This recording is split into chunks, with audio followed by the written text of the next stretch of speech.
Hello, friends. This is Sam Chaney reporting for Weaponized News. Today's October 24th, 2025. Thank you for joining us on this Friday edition of Weaponized News.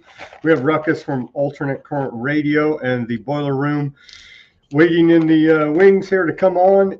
So I'm going to get right to it and not waste any time.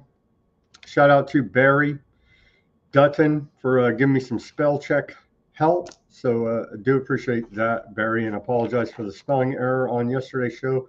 It was fixed in most places. Silent weapons for quiet wars. Anyhow, let's get right to the news today. What do we got? Well, it's the greatest economy ever. The lying government tells us. We'll go over the inflation numbers.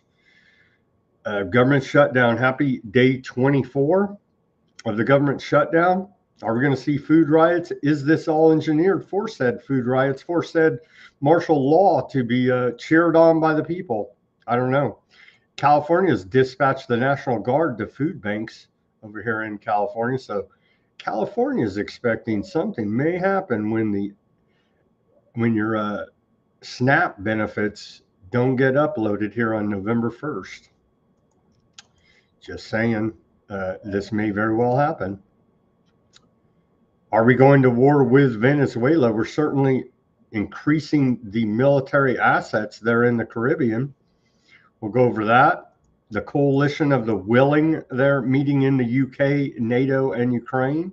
We'll go over that today. We'll outline how Trump and his family are war profiteers. I know you don't want to hear it, MAGA. I don't really care because you're just as bad as any radical left-wing liberal, whatever idiot labels they want to put on you, because you are now the same as the people you said you opposed. So it's truly disgusting behavior out of the quote alternative media and just MAGA supporters in general here now. What else do we got? We got other geopolitical news. We got, and the genocide there continues in Aardvark land. We'll go over that news as well. Another fake fight. They're acting like Trump is against the annexation of the West Bank, and Bibi says he doesn't care. So therefore, there's no riff.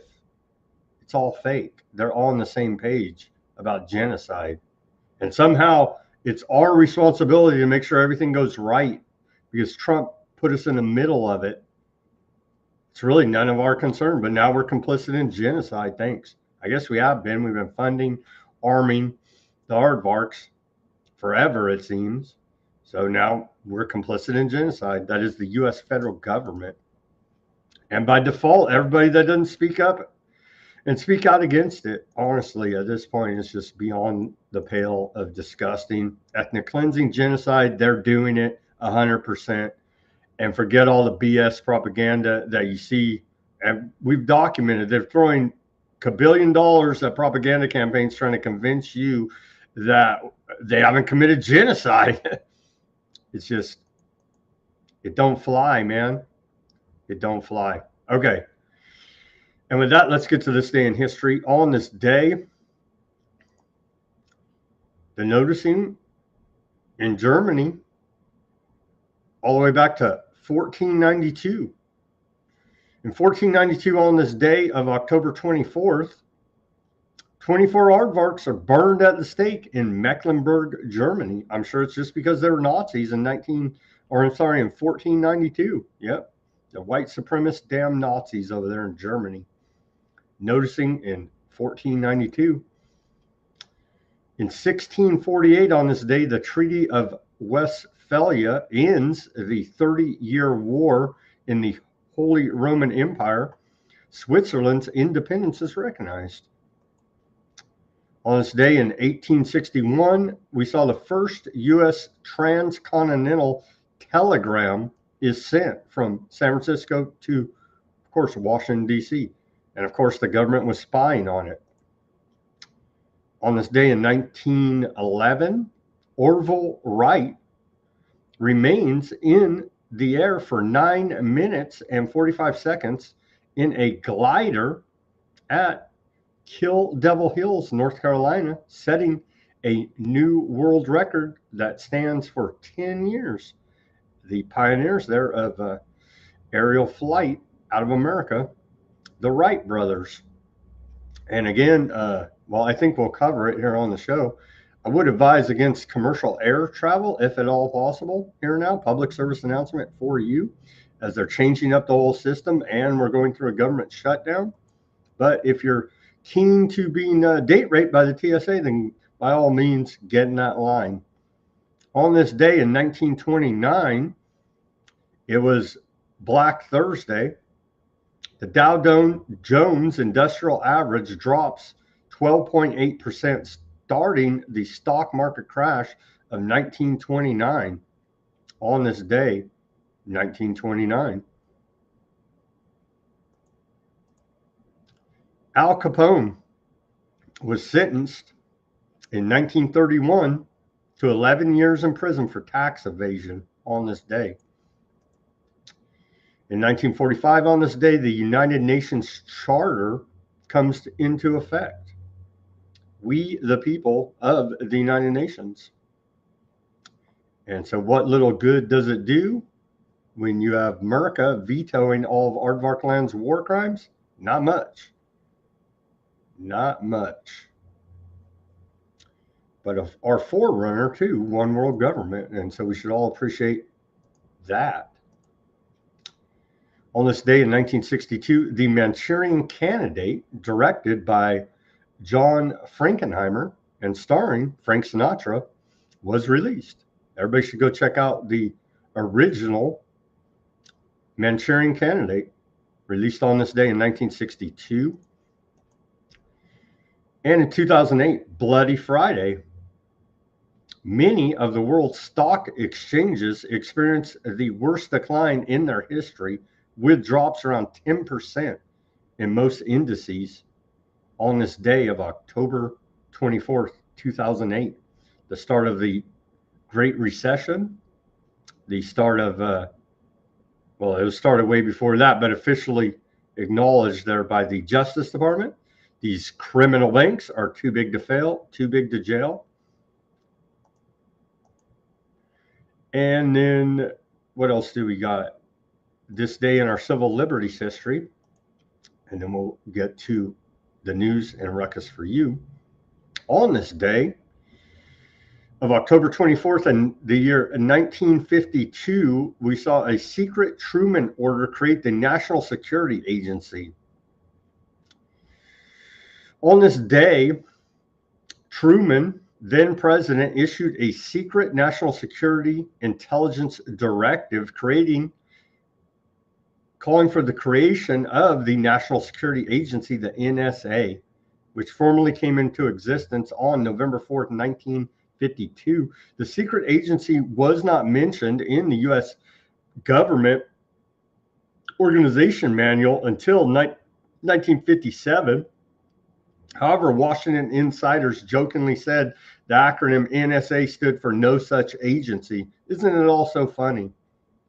It's just hilarious that they create secret agencies to go ahead and violate our rights. It's just hilarious.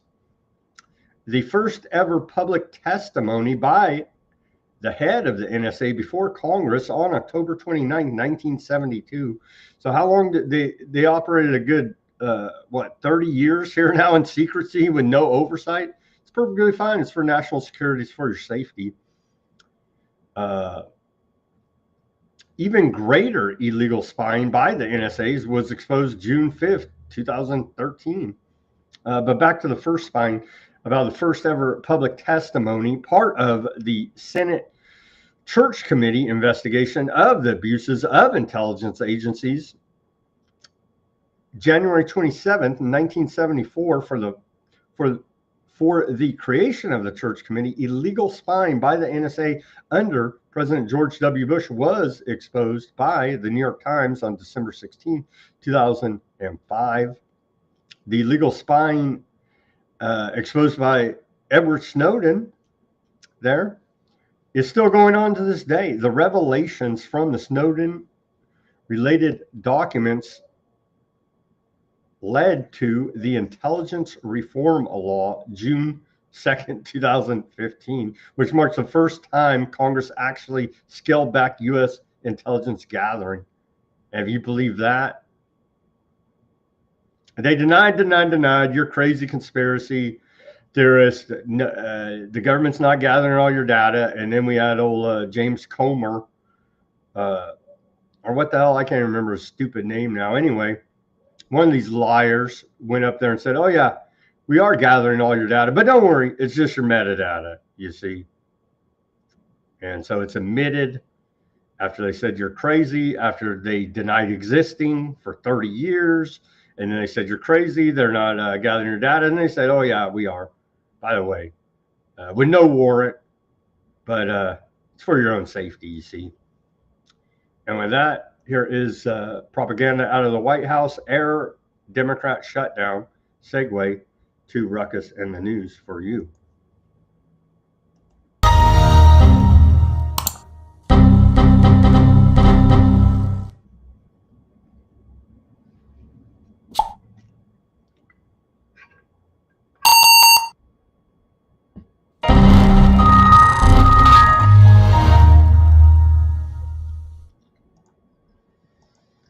Ruckus, how are you doing on this day number 24 of government shutdown? Pretty good. I just learned something right now, Sam. That right there is undeniable proof. You can't even fight about it. No arguing. Smoking gun that Barron Trump is indeed running the show as far as all the propaganda and the social media is concerned. Holy moly. Where do they come up with this stuff? Certainly not ChatGPT. They are definitely pitching some big bucks for some real human beings who are coming up with some pretty darn clever things there at the White House. So kudos again to the propaganda, Hollywood level. I'm sure they're spending just a smidgen of U.S. taxpayer dollars to create these things. But that's totally cool. It's not like we have a crushing debt or anything like that to worry about, or problems at home, or mouths about to be unfed. But anyways, how are you doing, Sam?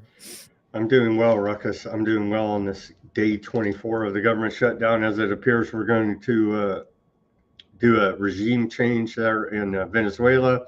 And we're a week out from food riots. And yeah, and there's another fake tiff between Bibi and Trump. So yeah, everything's just wonderful here today at Weaponized News. Thank you, everybody, for tuning in on this Friday edition. Here's coalition of state chambers urge Senate to pass Republican clean continuing resolution. And so these are total hack shill, corporate government shills here, your chambers of commerce, as if we didn't already know, putting it in a letter here now. And so I don't know what we do without government in our lives, and neither do these chambers of commerce.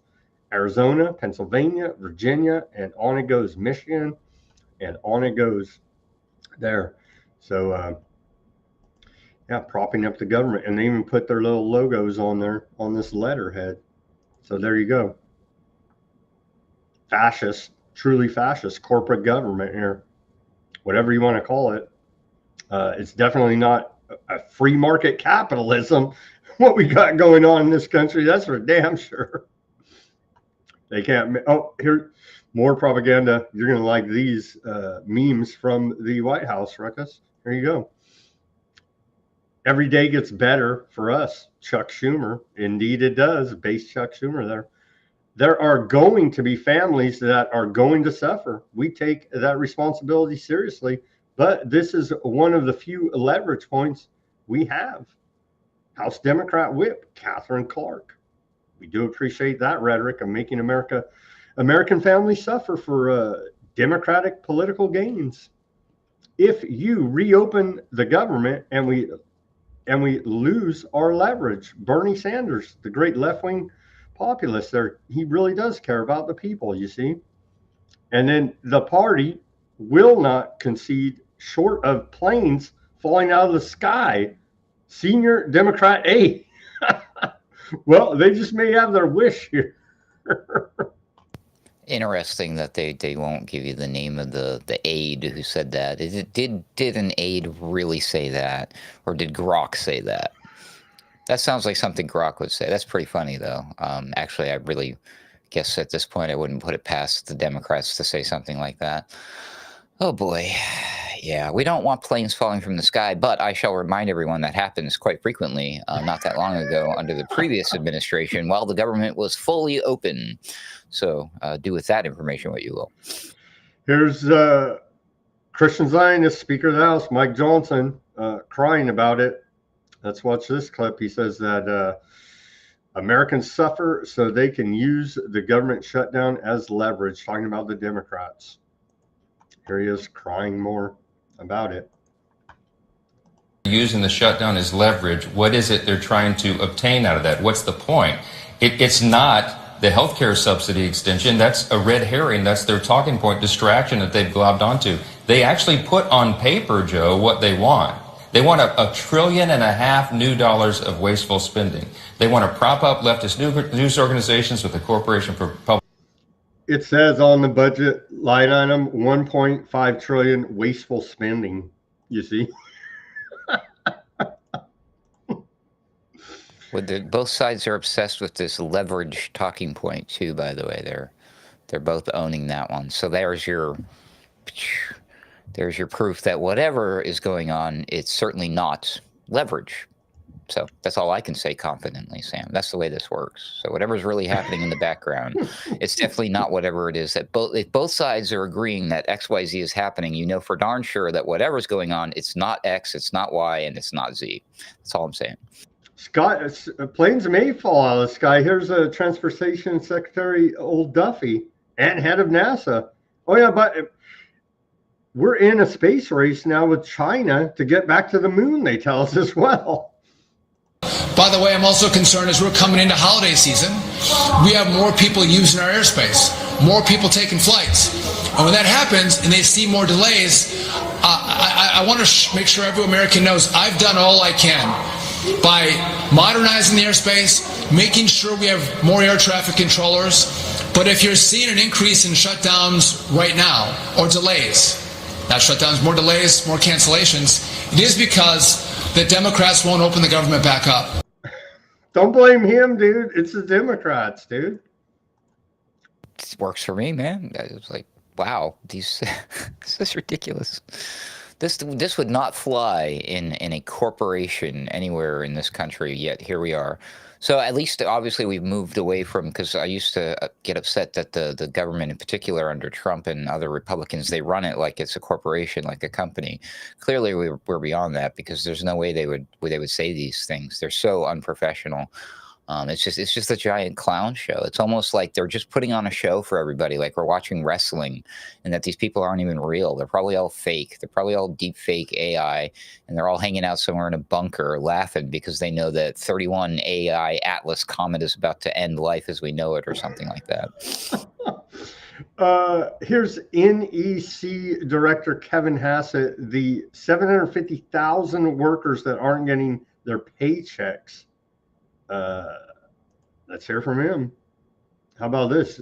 Get a real job. Right. Well, the measure of the effect is, first of all, the 750,000 workers that aren't getting their paychecks. It's really disruptive for their lives, and that disruption is happening because of the Schumer shutdown.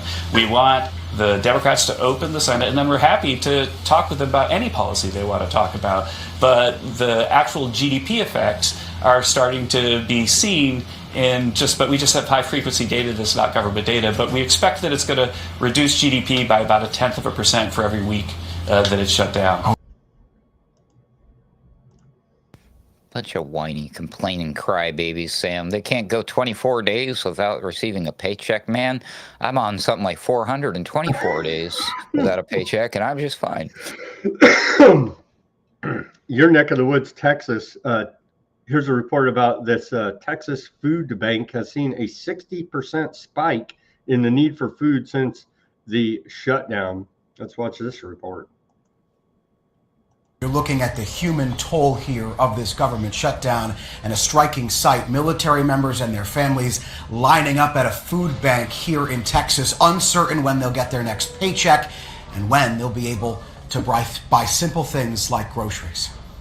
This morning, the government shutdown now in its 23rd day, bringing fear and pain to millions of Americans. Food banks across the country seeing a surge. At this Armed Services YMCA near Fort Hood, organizers telling us they're seeing a 60% spike in the need for food since the shutdown began. Most here, soldiers and their families, uncertain about the future. It's just a lot of stress and anxiety on the family. What would be your message to lawmakers back in Washington? Finish it, get together, make a plan, because... Get this over with. Yeah, our families are struggling. The Pentagon diverted money in its budget to prevent military families from missing their paychecks earlier this month. But as their next payday approaches, it's unclear if they will get paid this time. Here's an idea. Don't work for the corrupt government and be dependent on them. Well, it's job secure. Oh, wait a minute. Well, National Guard, California National Guard have begun their work to assist food banks across the state in response to the government shutdown. It was announced by Governor Gavin Newsom's office earlier today.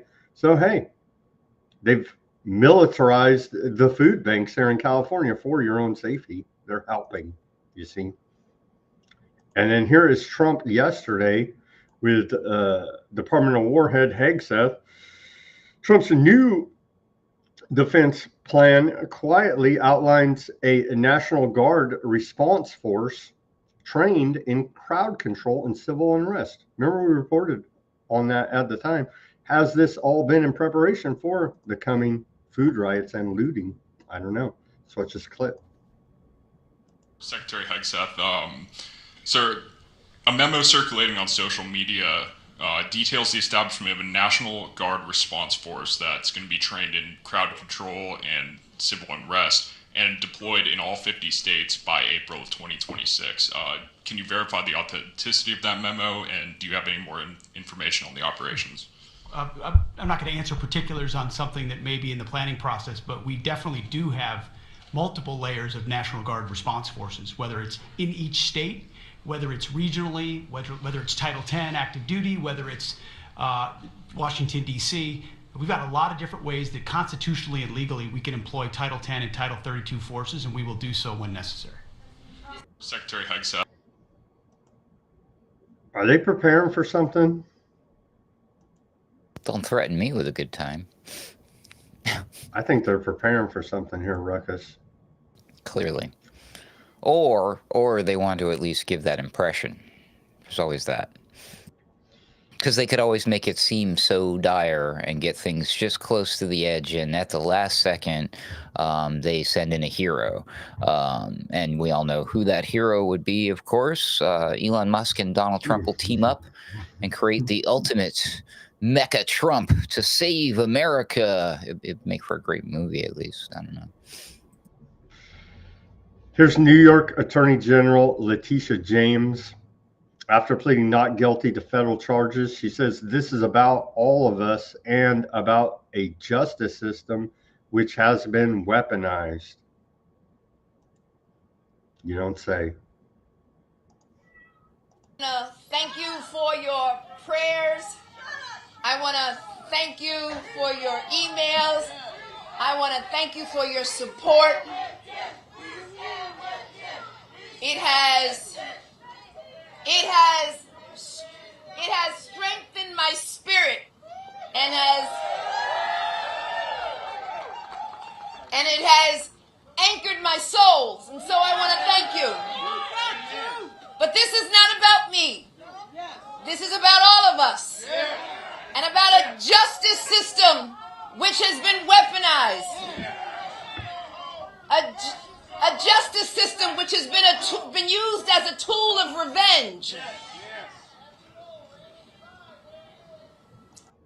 So what do? We have a failed state of both sides have weaponized government against each other and against the American people.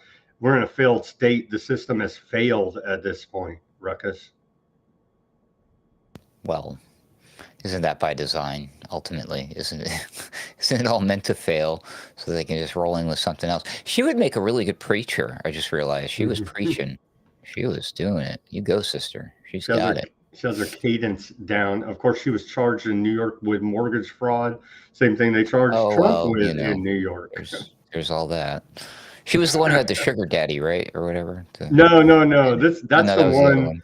That's the one out of Georgia. This one's out of New York. Never mind. That was Fanny. That was fun. Yeah. It's hard to keep track of them. I understand. Okay. Well, Gavin Newsom's pushing back against Trump. He says, let's put the post up there. He's going to the Supreme Court to fight Trump. I'm filing a brief in support of the case against Donald Trump's illegal tariffs, and now in front of the U.S. Supreme Court. California families and businesses shouldn't pay the price for actions that Trump never had authority to take in the first place. There you go. So Gavin Newsom is fighting Trump's tariffs for China at the, no, I think it's just for the people of California. He has no other interest in mind but that, representing the people of California, of course. But he's taking the case to the Supreme Court. He's always got your interests at heart out there, right? If you're a Californian, it's all he thinks about. That's all he cares about. He's such a lovely man. I can't wait till he's my president. That's going to be so fun. He's your dictator. Actually, he'll be not your president, but yeah, me too. I can't wait for him to become our dictator. Okay, the lying government economic data news. By the way, to remind everybody, shadow stats, you gotta pay them, which I don't blame them. I mean, they're putting out the real data, but you got to pay them to get it. But anyway, I'm not paying that, but I already know the score. But if you want to pay them for the real economic data, you can see here at shadowstats.com. They give you the real data here before they change the calculations of the CPI and inflation and all this, and you could see a much different outcome than the lying government data. And that is a segue to here. Well, hey, stocks are soaring here. Don't be a panicking, Ruckus. Stocks soaring to record highs on the back of a delayed CPI report showing inflation was softer, I guess I should say cooler than expected. The Dow closing above 47,000 for the first time. Record closes for the S&P 500 and the Nasdaq as well. And today's gain putting all the major averages into the green. We're good. We're good, you see. Oh, yeah. I mean, I've been excited about all my investments. I just bought a bunch of gold a couple days ago. I hope, is that doing well? I hope that's doing okay. Oh, shoot. Hold on. It says gold, it just dropped out of nowhere, like by 8%. Whoa, ouch. Gold is down a little bit, but still hanging above 4,000. It closed at $4,111. And silver sadly dipped below 50. It's at $48.59. So the inflation numbers here now, Trump says the United States is wealthy, powerful, and nationally secure again. And because of tariffs, the most important case ever is in the United States Supreme Court. Talking about Newsom going after him. There you go. The most important case ever. Wow, strong words. I guess we shall see. Maybe he'll be right in retrospect. We shall see. Don't be a panicking here. Here's September CPI report, inflation lower than expected.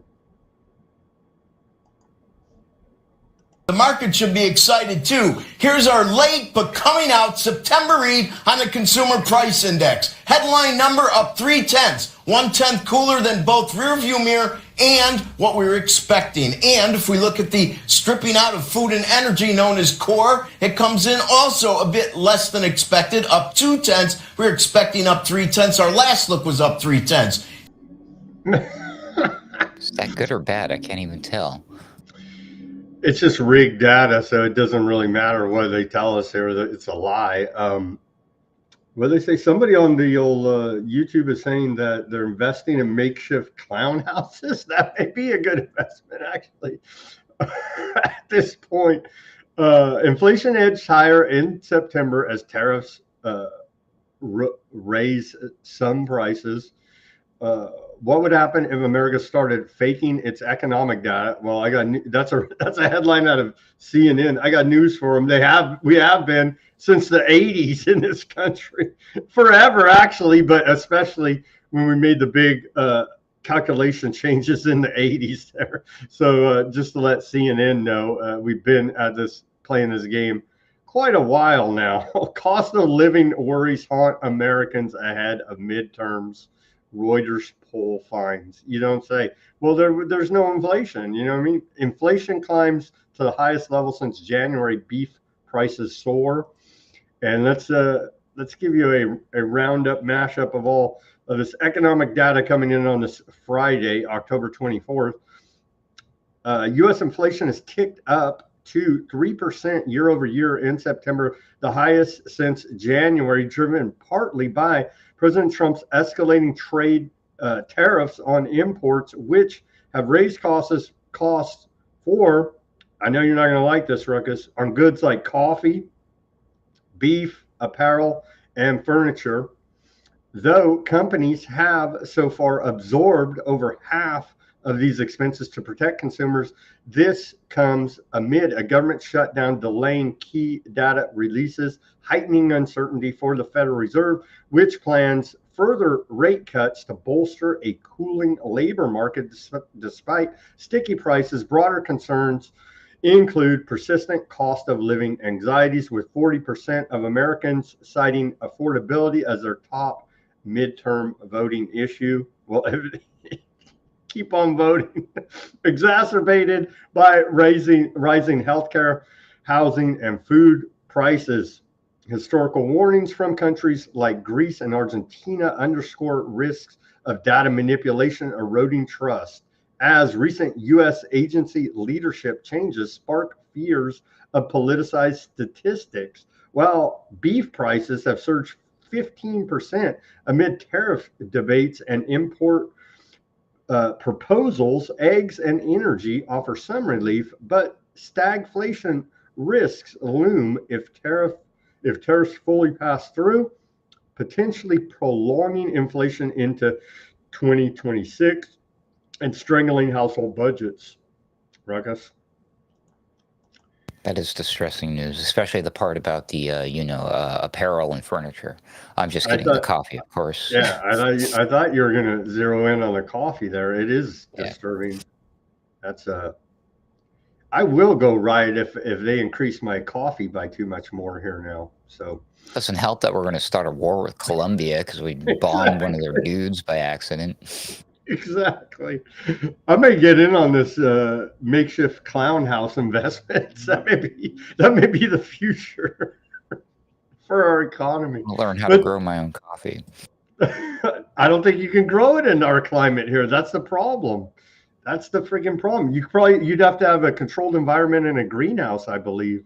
You can't. I don't believe you can grow it in North America, or we would be growing it.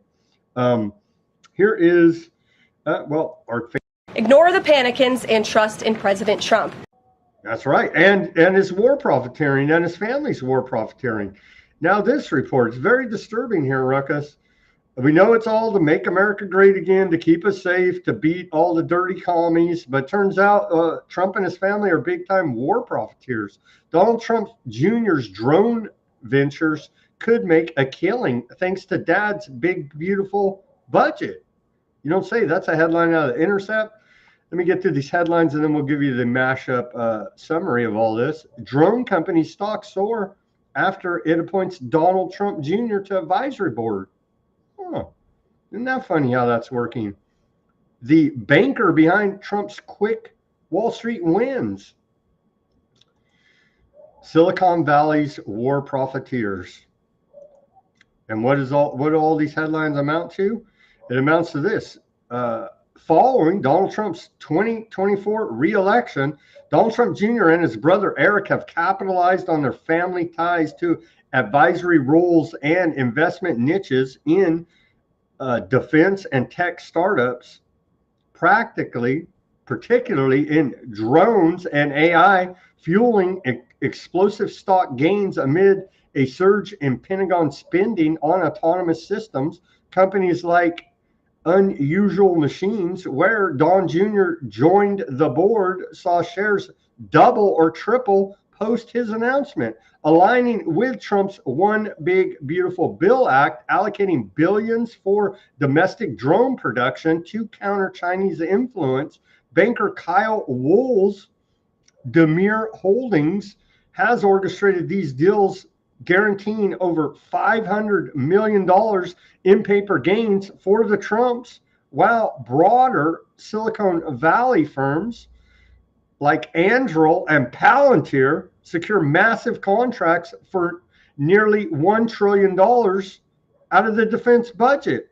Critics highlight glaring conflicts of interest as deregulatory executive orders and NDAA provisions boost these ventures without financial disclosure, prioritizing war-fighting lethality over ethical concerns and AI autonomy and war profiteering. So what do you think of that? It's all, I mean, we're safe, aren't we, Ruckus? So, I mean, it's all well and good, right? No, it's not, dude. That's it. This Unusual Machines company, they bought out this other smaller company called Rotor Riot, and they have a line of products called Fat Shark. So I know it's all bad because, you know, I'm afraid of sharks and all that. Yeah, no, these companies, they're all in bed together with the Trump administration. And you thought it ended with J.D. Vance's close relationship with Peter Thiel. No, not at all. Or the Larry Ellison thing. No. Yep, the Trumps are all in bed with this stuff, too. And, of course, they are heavily invested in all this cryptocurrency things. And a lot of that's related to solving issues with the supply chain and artificial intelligence adoptions that you just know some of these blockchain technologies are going to get sucked into some of these other in real life things. Like, so who knows, maybe you're holding on to one of those old school like artificial super intelligence token, and maybe they score a contract with the military and now you just made like $1 million or something. So just hodl, as the kids say, right, Sam? Hodl. It's just they're war profiteering interface, saying it's for our own safety, creating fake space races, fake drone races, fake. All this is fake, and they're profiteering handsomely off of it at the taxpayers' expense over here, and using fear-based, trauma-based mind control programs against us. And so that is your Trump administration, war profiteers, the president of peace. But there's more. It's not only Trump.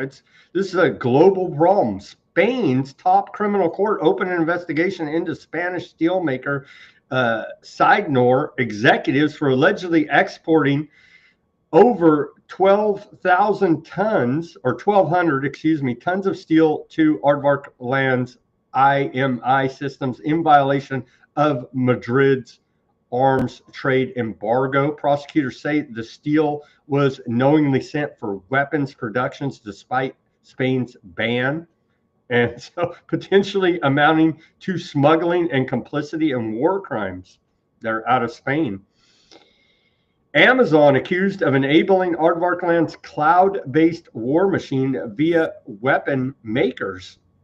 The Intercept reports that Aardvark Land's two largest weapons manufacturers, Rafael Advanced Defense Systems and Aardvark Land Aerospace Industries, both of whom are required to use cloud services from Amazon under the Aardvark government contract known as Project Nimbus, were sold cloud services by Amazon at the height of Aardvark Land's attacks on Gaza. According to government procurement documents, the Nimbus framework mandates that Aardvark state-owned companies and ministries adopt these cloud services. Requests to use other providers must be approved by an official government committee. Rafael, which produces missiles and drones used by the Aardvark military, has already begun transferring some of its unclassified workloads to Amazon Web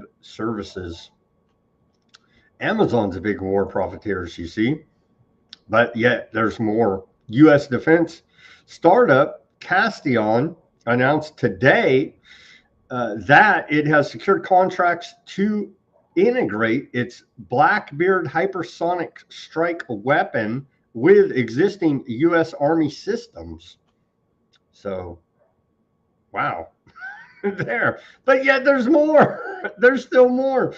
India will use weapons from Aardvark Land Indian Arms Company will purchase 425,000 carbines. The deal is part of Modi's Made in India program, which requires that half of the goods be produced domestically. Delivery set to take place between 2026 and 2028. And that's Globes of Aardvark Land reporting.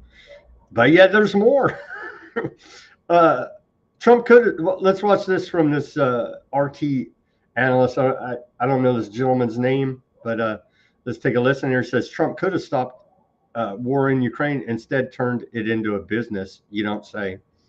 You don't say. They turned all of this death and destruction into a business. Trump is now pursuing a new colonial strategy, which is visible in Venezuela, Colombia, Middle East, Europe, China. And this is a strategy of economic and military domination, so to speak. His main objective is to separate Europe from Russia and make it energy and economy dependent on the US. So Europe will take on debt, will buy American weapons and move its industries overseas. Trump's ultimate target here is China and BRICS. So Russia is China's strategic energy partner. Therefore, Russia must either align with US or be weakened economically, military and politically. So Trump could have stopped the war in Ukraine, but instead he turned it into a business. Europeans will pay for that. And what is the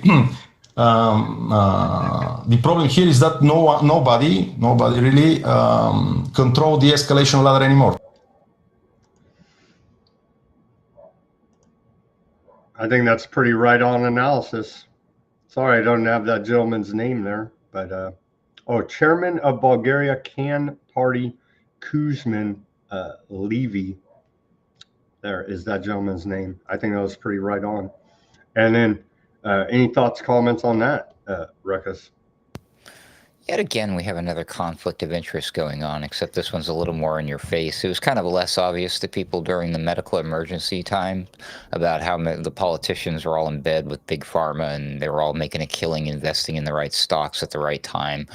The ones that won these magical warp-speeded contracts and stuff like that. And then, of course, we've seen what Trump's been doing with the pumping and the dumping with the meme coins and the Bitcoins and all that garbage. They rugged Melania's. Did you see that a couple days back, Ruckus? Oh, they rugged Melania's. It's like... I hope not.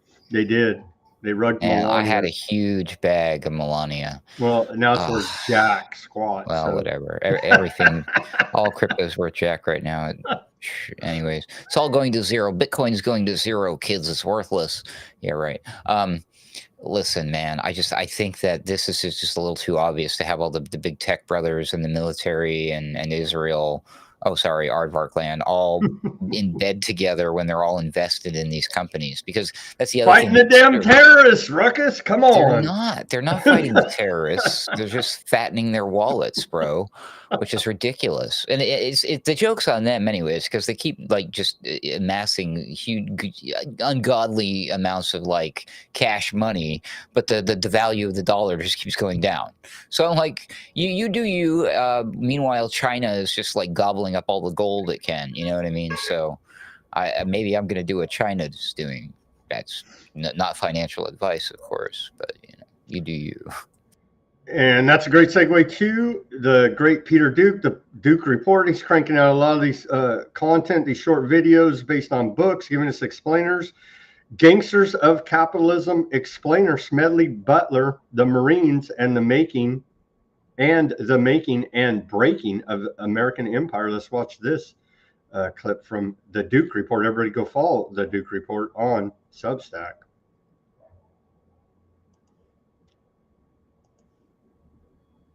All right, let's get right into this. We're going to talk about a man who was, by every measure, a true American hero, a celebrated Marine general, a patriot through and through.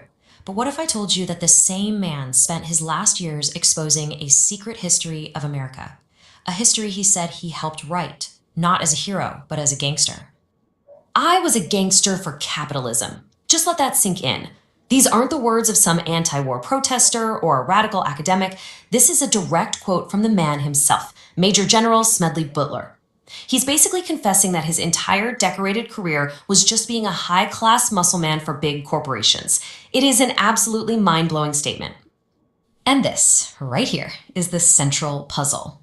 How does a guy who gets the Medal of Honor, not once, but twice, end up calling himself a racketeer?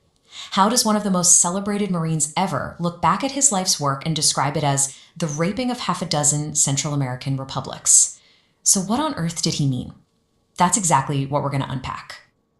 To really get the confession, we first have to get the man. So let's quickly go through the official story, the legend of Smedley Butler that everyone knew.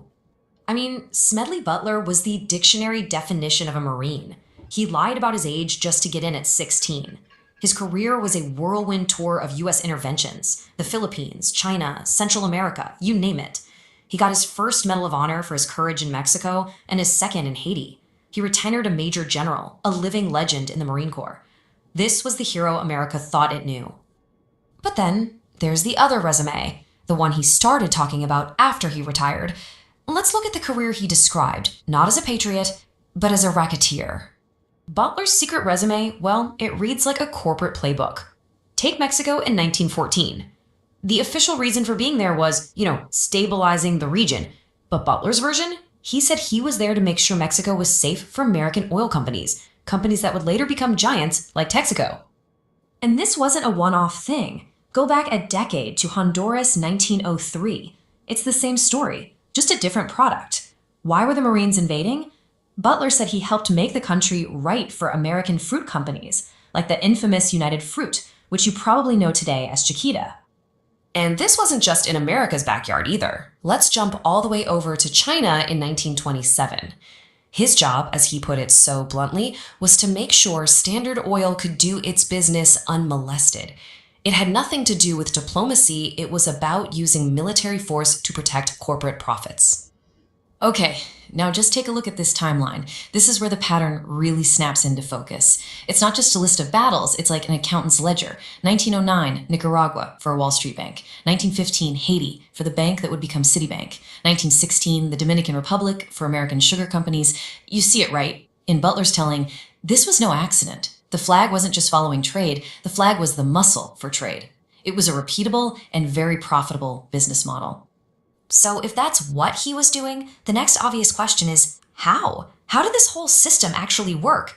Let's zoom in on a perfect case study, the creation of Panama.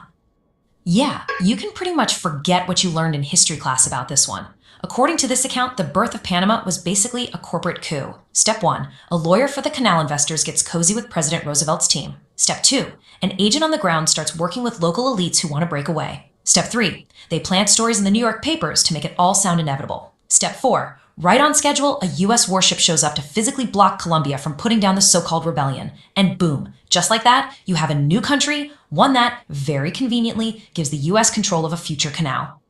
And this is the kind of thinking that made it all seem okay. Publicly, Roosevelt talked about grand destiny, but privately, he wrote that a corrupt, pithecoid community, and he meant a community of apes, like Colombia, simply didn't deserve the same respect as a civilized European nation. This toxic mix of racism and raw commercial greed was the fuel that powered the whole imperial engine. So for decades, Butler was the muscle for this system. But then, a moment arrived that changed everything. The gangster for capitalism was offered one final job, the biggest of his entire life. And this time, the target was the United States itself. This sounds like it's straight out of a political thriller, but it was horrifyingly real. It's 1933, and some of the richest and most powerful men on Wall Street are in a full-blown panic.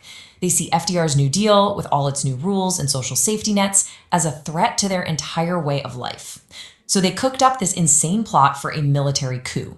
The plan was to raise an army of 500,000 angry veterans, march on Washington, and they needed a leader, a respected hero to be their man on a white horse. And their number one choice was Smedley Butler. So this was it. This was the ultimate test.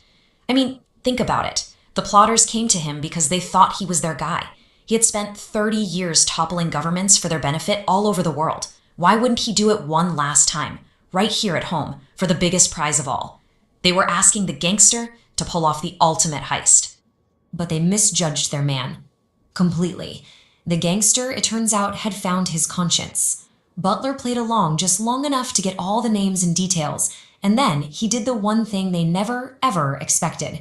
He chose his country over the bankers. He went straight to a congressional committee and laid the whole treasonous plot out for the world to see. And in that one act, his transformation was complete.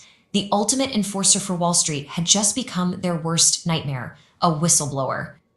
So, what's the legacy of this hidden history that Butler tried so hard to bring into the light? Well, it turns out it's a story of two totally different kinds of memory. Here in the United States, this entire era is mostly forgotten. One historian calls it the manufacturing of amnesia. It's like we chose not to remember. But in the countries where this all went down, in the Philippines, in Haiti, in China, it's a very different story. There's a Haitian proverb that says it all. The one who deals the blow forgets, the one who carries the scar remembers. We forgot the blow, they remember the scar. And believe me, this isn't just some old grudge. Take China, for example. The period of foreign intervention, which includes the Boxer Rebellion, where Butler fought, is literally taught in schools as the 100 Years of Humiliation. That memory is a core part of their national identity, and it's used today to justify their foreign policy and their ambitions on the world stage. That scar is still a very powerful political tool. You know, Smedley Butler spent the end of his life trying to get Americans to remember all this. He was convinced that if we understood our past, we could avoid repeating its worst parts. And that really just leaves us with one final question. He showed us the scars that our history left on others. But what's the cost for us, the ones who chose to forget? Ruckus, is having a memory a conspiracy theory? Yeah, I feel like I should probably be in prison now, having like my brain washed or something after watching that.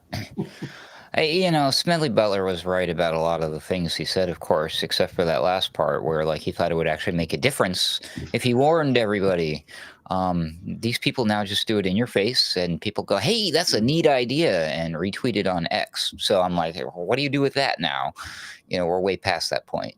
But that was a neat little breakdown there. That is I shout out to the Duke Report. That is a very good use of that particular AI tool there called Notebook LM. I've seen people using that before, but not quite the way he does. So props, kudos. I'm loving it.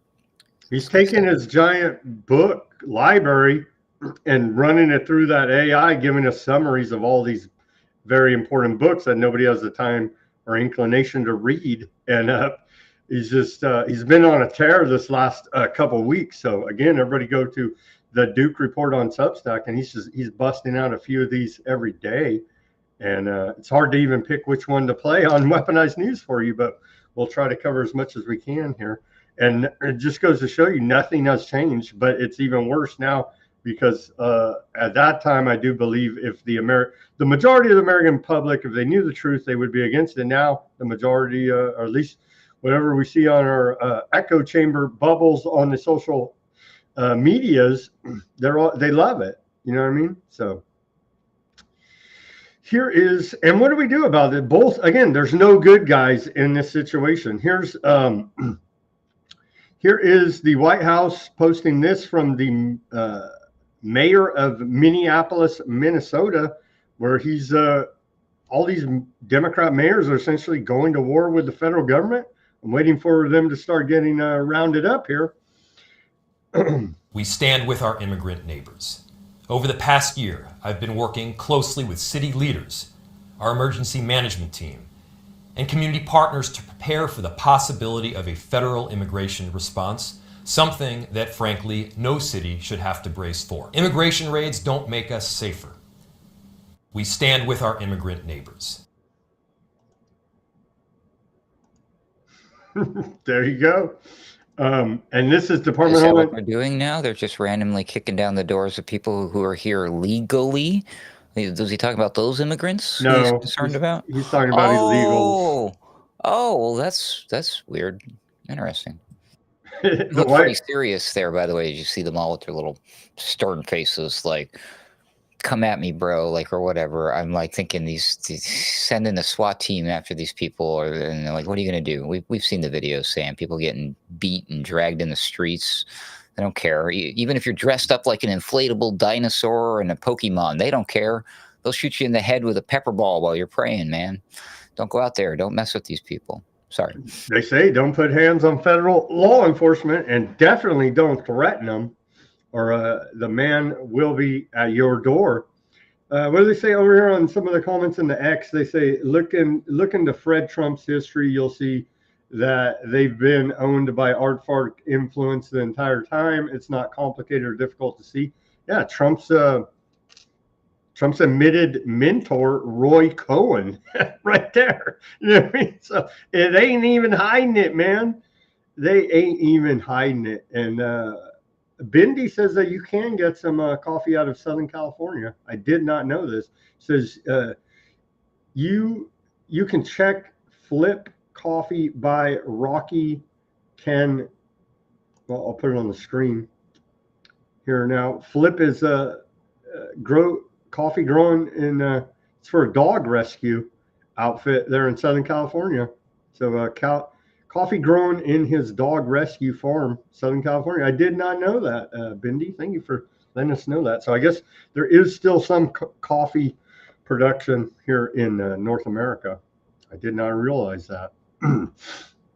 So what the hell? Let's bomb the hell out of Colombia then. You know what I mean? Sorry, Colombia. So the response to the Minneapolis Mayor Jacob Fry here by Ice Barbie, she says, sanctuary politicians like Mayor Jacob Fry who are refusing to work with ICE are allowing criminals like Adrel Gomez Montes to live in our communities unchecked. Under the leadership of Trump, ICE is no longer allowing the guise of moral superiority and political correctness to supersede the safety and security of Americans. 70% of ICE arrests are of illegal aliens convicted or charged with a crime in the United States. Aren't they all guilty of violating our immigration law if you're not here legally? Like, I don't get their stupid arguments. It doesn't just simply say they broke our immigration law. That's a crime, right? I mean, it's that freaking simple, but we got to play all these freaking internet riddle games.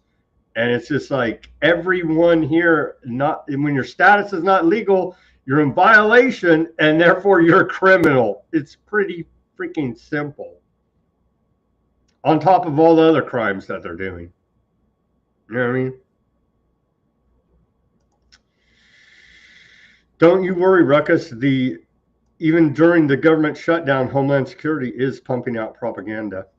Here's yeah, I know I was missing it. Well, we're not nearly as inundated as we were, but they're still pumping it out. Here it is. I think they ought to take the violent criminals and get them out of my state and get them out of the country.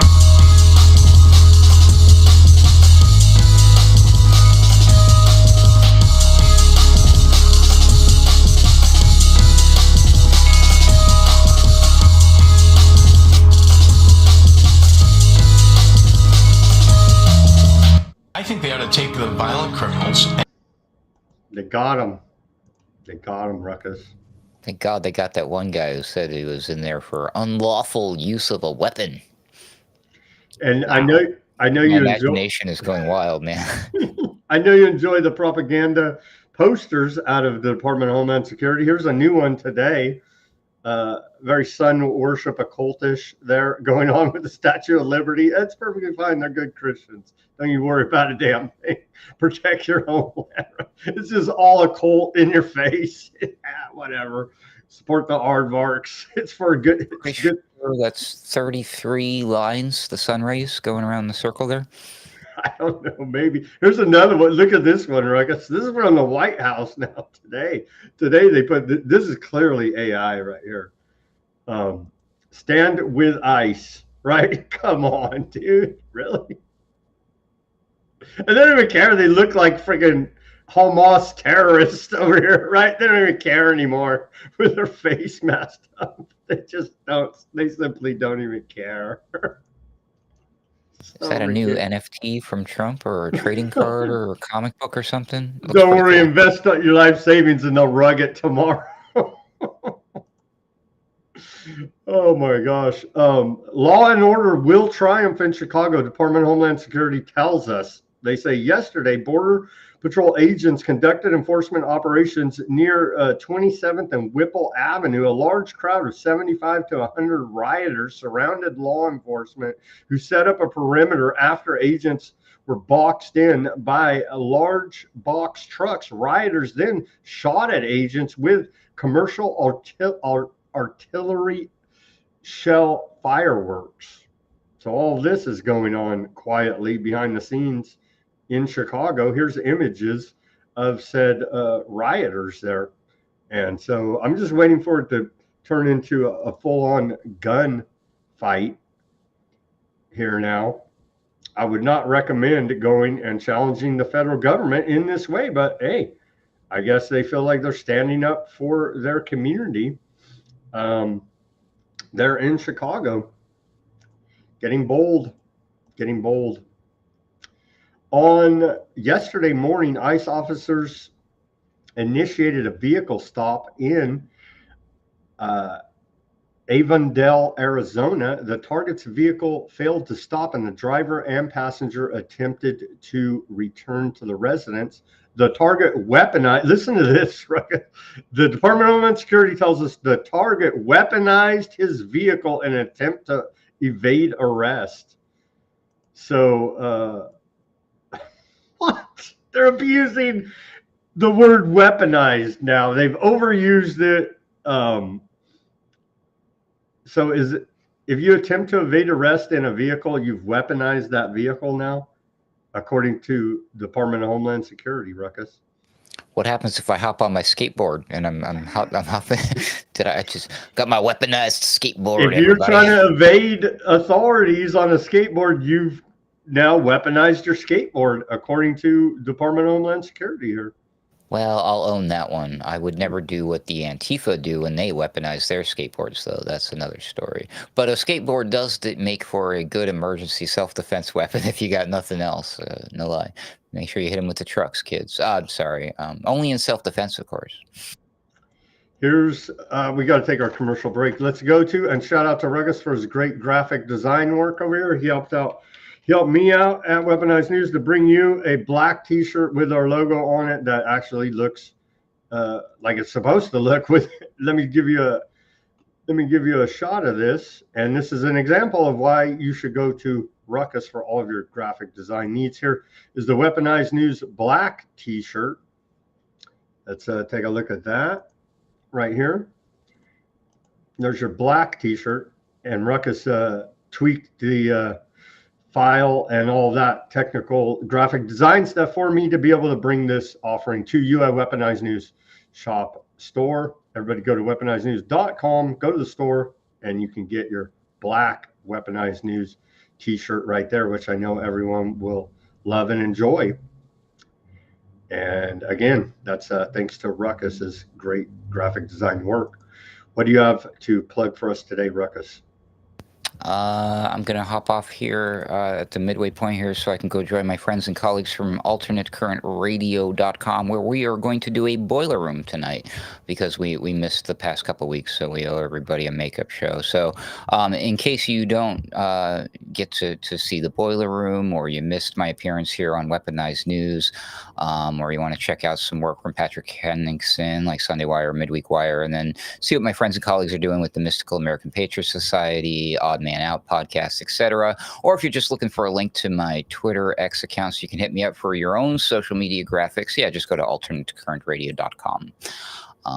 Thanks for having me, Sam. I apologize I have to bail early, but it's been fun. We understand. Are you signing off now? Yeah, I'm going to have to do that. So go check out Ruckus on the boiler room. What's the best way for people to find that broadcast? alternatecurrentradio.com. Make sure you follow. You'll find links to follow us on the social media or join our Discord. But we're going to do it in about 30 minutes or so from right now. Okay? All right. Thank you very much. I'll see you there. Thanks again, Sam. And there goes Ruckus. What do they say over there? Yes, Bendy. The Duke Report on Substack is where you shall find all of Peter Duke's great work over there. As we adjust now back to just me. And thank you, Ruckus, for joining us. And again, your great graphic design work there on the Weaponized News logo. Okay, welcome back to the second half of Weaponized News on this Friday, October 24th, 2025. Thank you for joining us. And more segues here. Well, we're extrajudicially killing people. That is your U.S. federal government continually here now. It's being announced today by Pete Hegseth, Secretary of War, that they killed 6 alleged narco traffickers, narco drug trafficking terrorists is what they're calling them. We don't know. Maybe they are the worst people in the world, but they still deserve a trial. You see, we don't just do extrajudicial executions in this country, or we weren't supposed to, because somehow we had the moral high ground in our weaponized justice system. But now there's whacking people. Here's video of, well, let me just put the post up here from Secretary of War Pete Hegseth. Overnight, at the direction of Trump, the Department of War carried out a lethal kinetic strike on a vessel operated by Trin de Agua and a designated terrorist organization trafficking narcotics in the Caribbean Sea. The vessel was known by our intelligence to be involved in illicit narcotics smuggling, was transiting along a known narco trafficking route and carrying narcotics. 6 male narco terrorists were aboard the vessel during the strike, which was conducted in international waters and was the first strike at night. All 6 terrorists were killed and no U.S. forces were harmed in the strike. If you are a narco terrorist smuggling drugs into our hemisphere, we will treat you like Al Qaeda. Maybe you could be the president of Syria someday. Oh, no, I added that part. Day or night, we will map your networks, track your people, hunt you down, and kill you. Here's video of the extrajudicial assassination by the U.S. government. No audio here. This is released by the Department of War. Boom, whacked, and you're dead. No charges, no trial. It's just the government proclamation that you're bad and you're dead. I don't see how people can't see how dangerous this is, but it is extremely, extremely dangerous here now. But MAGA loves it. Wait till your guy's not in power. Or maybe MAGA will just freaking point the finger at you. Does it even matter at this point? This government is beyond criminal doing this. Anyone supporting it, you're complicit now in war crimes, essentially. And you're an idiot for believing every lie the government says as well. Trump administration has imposed sanctions on Colombian President Gustavo Petro and Interior Minister Armando Benedetti, accusing them of involvement in drug trafficking. No mention of the CIA here. You know what I mean? It's just beyond the pale of ridiculousness here now. Everybody's bad, but here in America, we're good. We just played you Smelly Butler. And Colombian President Gustavo, his reaction to sanctions being levied against him, he says Gustavo Petro is weighing the expulsion of U.S. troops and CIA agents from Colombian bases. Petro framed the review as a sovereignty move, saying U.S. aid cuts mean nothing, though losing U.S. helicopters could cause serious problems. Colombia's Interior Minister didn't miss words on U.S. sanctions. He says, gringos go home. Here's his full response there. For having defended the dignity of the country and stated that the president, Petro, is not a drug trafficker, they put me on the sanctions list without me having attacked them. That shows that every empire is unjust and that its anti-drug fight is a sham for armamenticism. In this country, no one buys the story that I am a drug trafficker. I have never entered the house of even a single drug trafficker. For the United States, a non-violent statement is the same as being a drug trafficker. Gringos go home. Well, sounds like a drug trafficker to me. You know what I mean? And so the point is there's always the other side to the story. And we just sit here and blindly trust these criminals in our government and cheer on they're assassinating people, calling them bad drug trafficker, terrorists. We don't know the whole damn story. We don't even know if it's true. Maybe it is true. That's why we have, a justice system that's weaponized against us. Trump is weighing plans to hit cocaine facilities and trafficking routes inside Venezuela, though no final decision has been made yet. There are plans on the table, but he hasn't ruled out diplomacy, according to a report out of CNN. Maduro to Trump in English. No war, not war. Yes, peace. Yes, peace.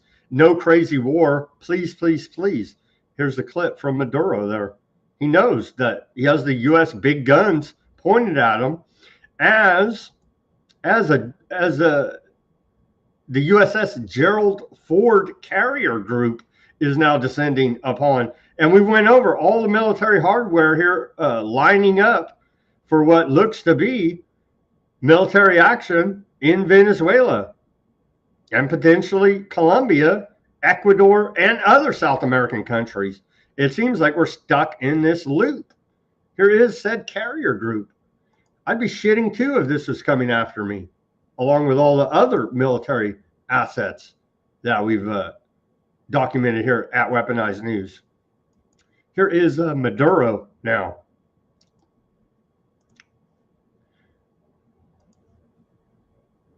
Not war, not war, not war. Just peace, just peace, just peace. Forever, forever, forever. Peace forever. No crazy war. No a la guerra loca. No crazy war, no crazy war. Please, please, please. Yes, peace. Peace forever, peace forever. Victory forever defeats. Victory forever defeats. Esto se llama lenguaje tarzaneado. Si se traduce al español tipo Tarzán sería no guerra, no guerra, no querer guerra, no a la guerra de los locos, no a la locura, a la guerra. Y sería la traducción, ¿verdad? Sí paz, sí paz, sí paz por siempre. Victoria por siempre. No crazy war. Yeah, I'd be shitting my pants too if I was him. Abolish NATO says this show is so underrated. Well, that's what happens when you get delisted for being correct about the medical intervention, you see. But I do appreciate the sentiment there, abolish NATO. Okay, continuing here. Here's video of it. Yeah, this is, I would say, quite intimidating to have this pull up right next to you and wink at you, right? And say you're a friggin' narco trafficker terrorist.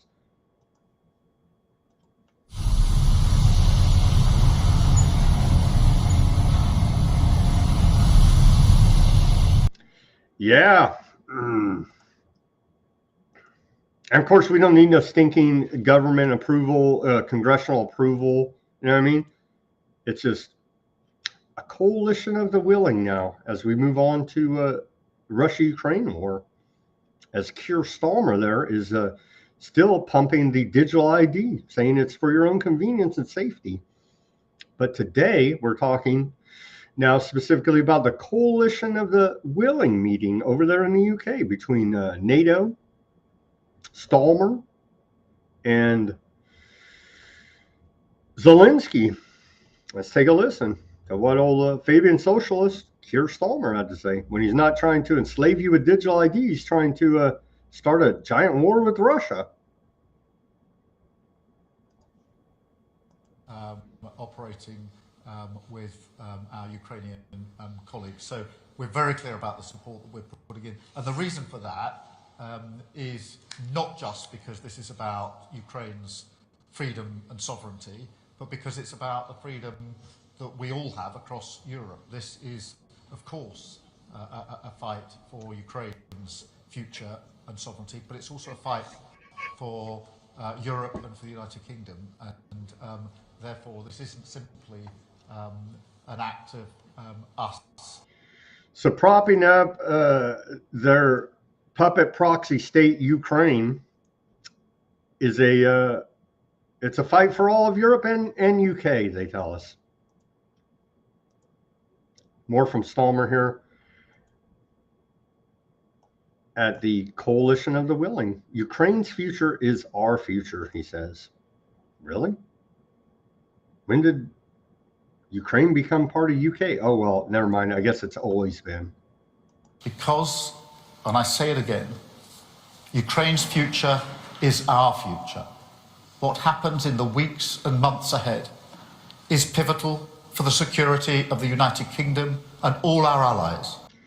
He almost sounds like he's, he's like on the verge of crying. It's just like these people are so fake. Here he is. Starmer announces accelerated military support for Ukraine. Nothing like escalating the Russia-Ukraine war. So I'm pleased that we're accelerating our UK programme to provide Ukraine with more than 5,000 lightweight missiles. This means we can deliver an additional 140 missiles ahead of schedule to boost Ukraine's defences through the depths of winter.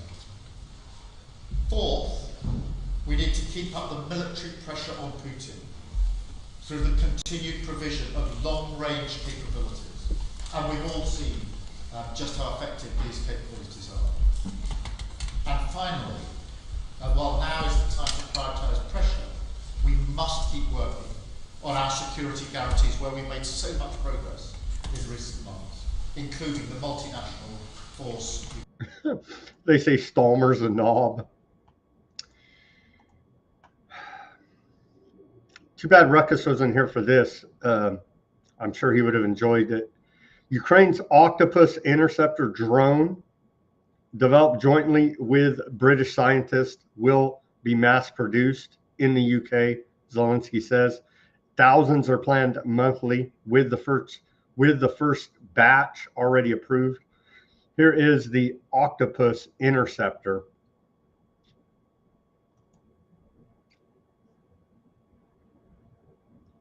Here's another shot of it. Aptly named, don't you think, manufactured out of the UK, the Octopus interceptor. Here's Zelensky at this same meeting.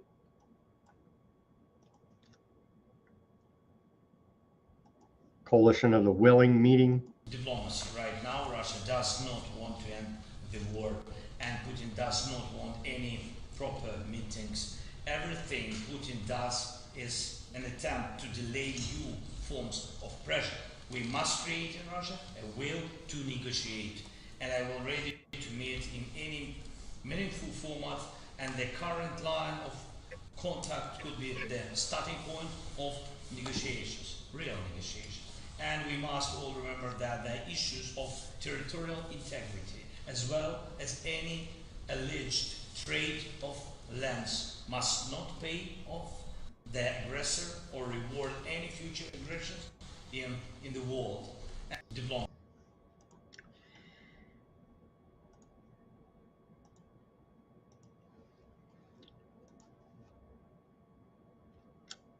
shouldn't play it. It's just the same. It's the same rhetoric. We got the Danish prime minister at that meeting. Russia bad. Of course, we know this. We know this. NATO. Well, let's play NATO here. The head there. Thousands of Russians are dying for Putin's. It's Putin killing them, not NATO. You see. In Ukraine, Putin is gaining little ground on the battlefield, and where there are marginal gains, they are coming at a huge price. Hundreds of thousands of Russians are dying for Putin's deluded aggression. Ukraine continues defending itself bravely, and our support to them is working. The truth is that Putin is running out of money, troops, and ideas. President Trump said it very well. They should stop where they are now.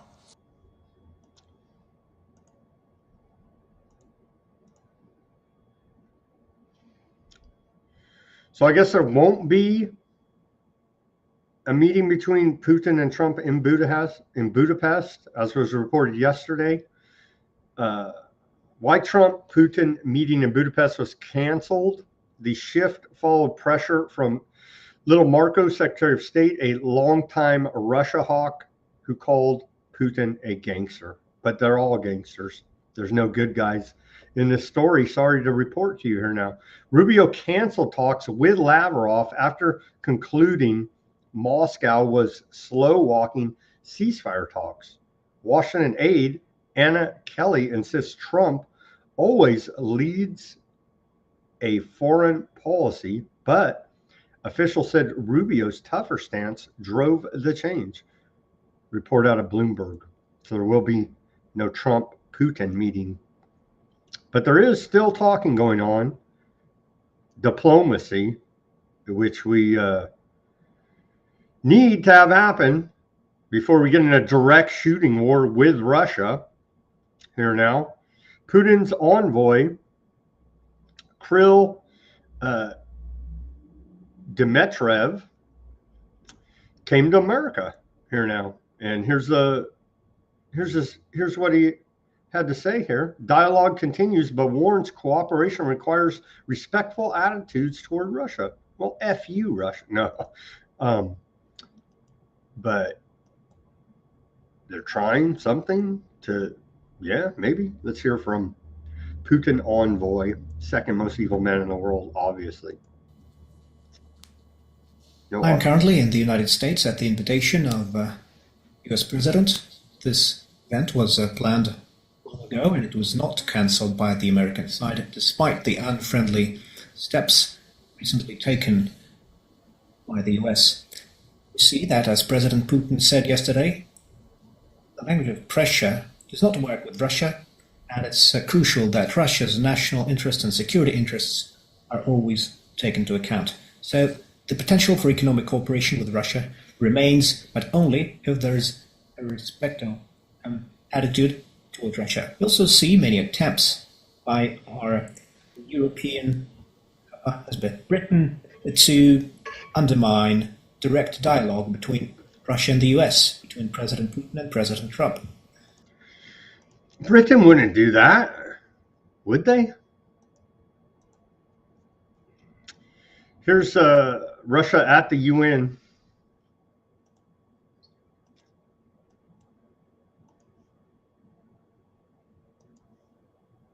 All Western efforts to turn back time, to entrench their global hierarchy, to erase and rewrite the agreements made by the UN Founding Fathers 80 years ago, are facing growing resistance from the global majority.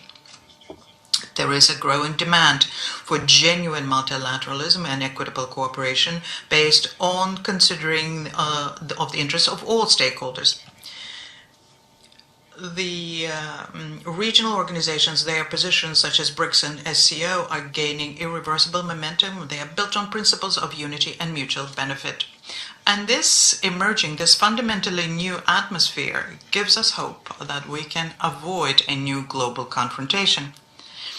Hope that instead of blatant double standards and open interference in the internal affairs of other states, we will see respect for the principles of the UN Charter in their interconnectedness, that there will be a rejection of hate speech and intolerance, and that we will get to genuine respect for human rights, rather their politicization or having them used as tools of pressure and interference.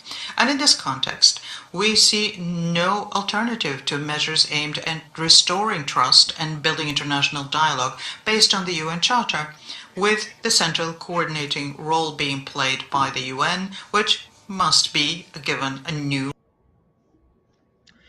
You think the rest of the world's tired of our BS? Well, you're a damn terrorist then. The Pentagon says it will use a $130 million anonymous donation from a, quote, friend of Donald Trump to pay military salaries during the government shutdown. So now we have a private corporate military calling themselves the U.S. military, funded by private friends of Trump. And no one seems to see a problem with this. We shouldn't have a standing army in the freaking first place. Here's former Trump strategist Steve Bannon claims President Trump possesses a top secret, quote, top secret plan to guarantee a third term in 2028. And also, side note, Steve Bannon has allegedly many hours of interviews of Epstein that he has not released and doesn't want to talk about it. We don't know who Epstein is all of a sudden.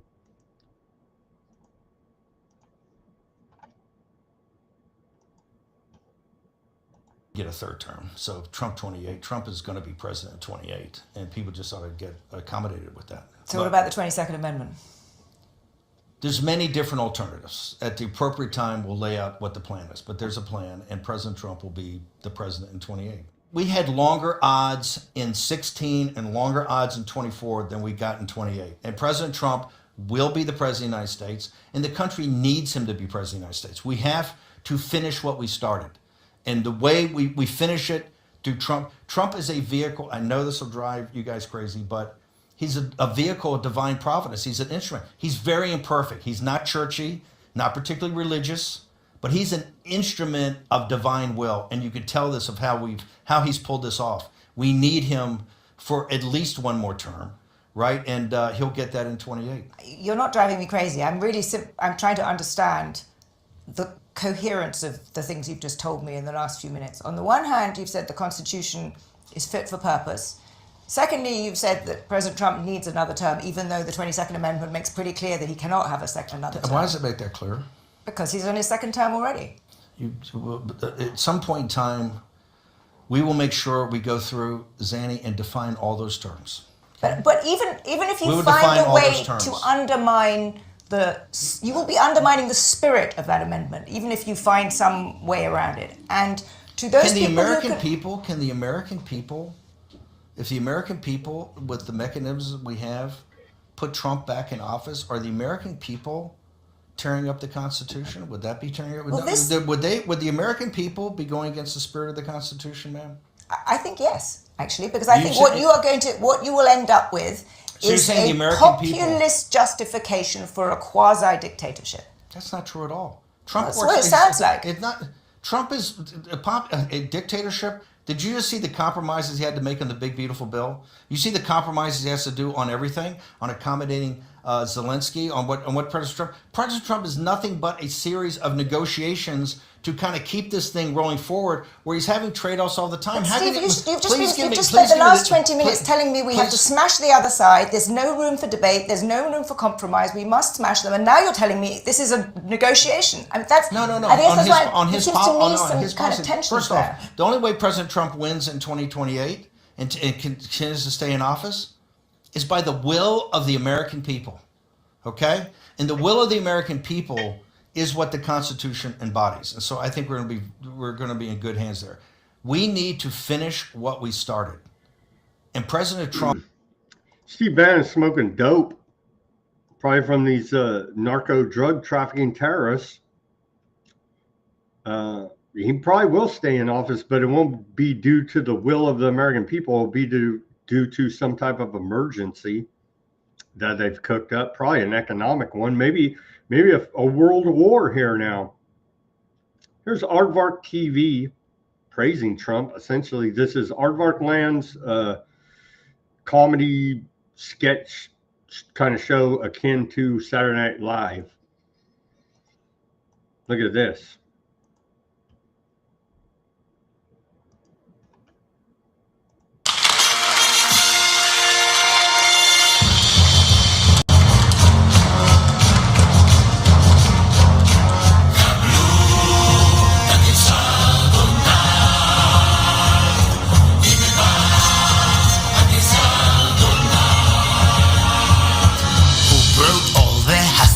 Back. It took me less time than to cook a Big Mac. Then I said to 10,000 years of war, bye-bye.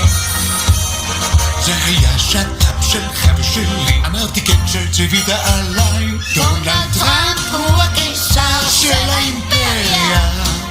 אין מספיק זמן בפזמון לליקוקים. נעתי ומגן, הוא יותר בליטי מושלם. אין תותח כזה בעולם. דונלד טראמפ וגילה גמליאל כשרי האימפריה. עזוב, סתם נדחפה, הנה ציפור, ציפציף. קורח בוש וניסן בצבע של תפוגן. תעשה מה בראש, זה הכל בפינה, לא תרצה ממך כלום. רק אולי חנינה. לקטעת את הגור, ולדוקים את ים. אם תרצה התעצלות לג'פר אפשר גם. הוא משיח הוא קור ושמו ערב מושלם. קבלו את דונלד.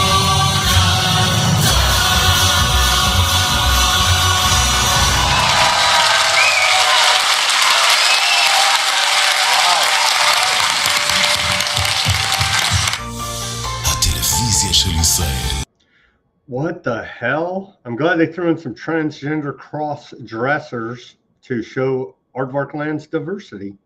Rubio stresses there is no plan B amid questions over Trump's Gaza deal. Little Marco's over there in Aardvark Land.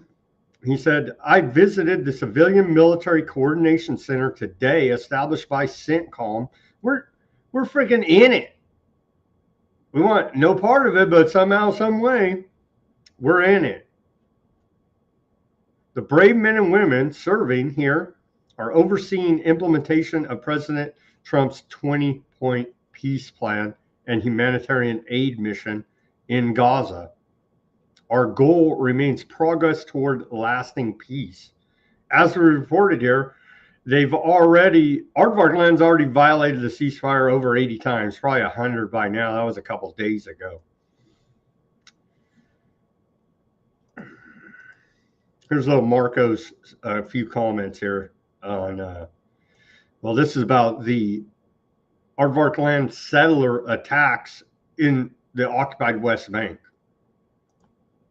That's ongoing, separate and apart from Gaza.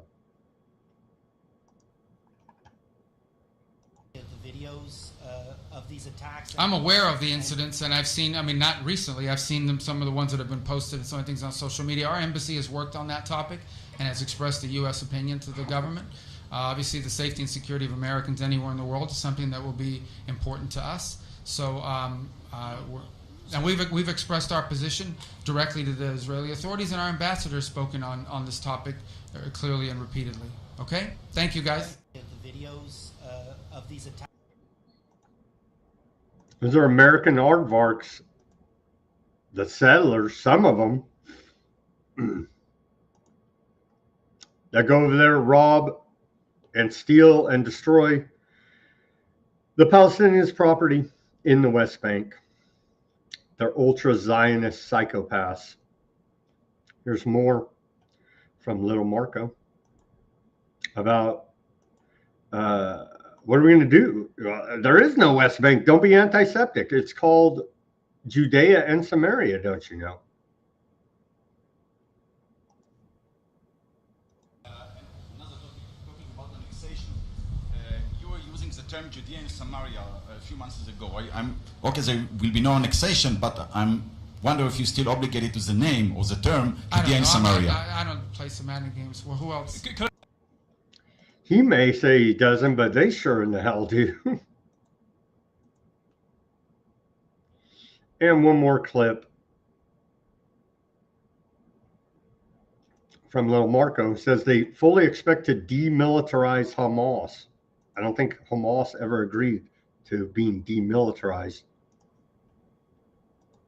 We fully expect that Hamas will fully demilitarize. That is the agreement they signed on to. That is the agreement that all of the nation states that joined this effort signed on to, and we expect it to be fulfilled. Now, we're about 8, 10, 12 days into this. But and the third point is we don't want to see any threats against Israel coming out of the areas that Hamas is currently still present in. And that won't be tolerated either. So the president's made that very clear, that if Hamas threatens Israel or fails to demilitarize, this will be taken care of. But that is what this whole effort is about, is making sure that all of those commitments are met. We fully expect this will be taken care of.